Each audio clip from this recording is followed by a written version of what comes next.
Xitoy hukumati bu yil Uyg'ur rayonida musulmonlarni Xitoyning Chag'an bayramini o'tkazishga tashkillab, Uyg'urlarni keng ko'lamlik tabriklash faoliyatlariga uyushtirgan. Bu Xitoyning 2017-yili boshlangan cho'ng tutqundan buyon Uyg'urlarning Ro'zayit, Qurbonayit va Navruz bayramini tabriklashni cheklash bilan bir vaqtda rayondagi Uyg'ur va boshqa musulmon turkiy millatlarni Junxo millatining o'rtaq an'anasiga varislik qilish nomida izchil Chag'an bayrami o'tkazishga uyushtirib kelishidir.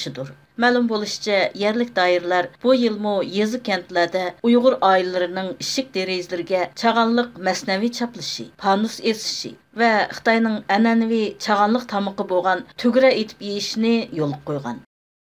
Şu mesnevini çaplaydıklarımız degende birinçiden bu konu yılını uzatup yeni yılını kütüp eliş, çağan keyfiyatını texim çallandırış için çaplayımız. Yana birisi bolsa mesnevilerinin hemmisi kızıl renkte bulup kızıl renk bizde hoşallıkның simvolu kılıngan.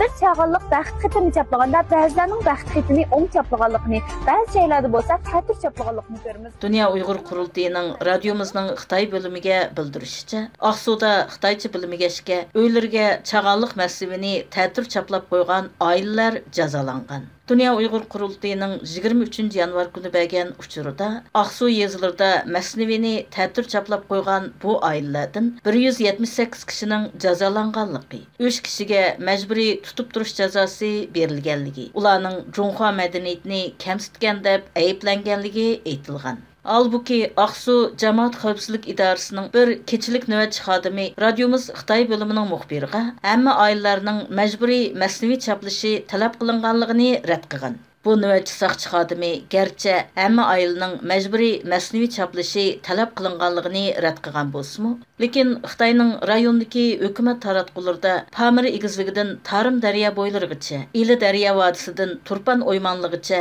asosiy qatlam oldingi sepidagi kadrlarning keng omma bilan bahor bayramini kutib olib, chag'an o'tkazganligi keng xabar qilingan. Dünya Uyg'ur Qurultayining bildirishicha, doiralar ba'zi joylarda Uyg'urlarni chag'an o'tkazib aroq ichish, cho'shqi go'shi yeyish, cho'shqi meydi yasalgan guruch torti yeyish, hatto ajdodlarga cho'qinish, butxonlarga berib tavob qilib, o'zlarining islom diniga e'tiqod qilmaydiganligini ifodalashni talab qilgan ekan.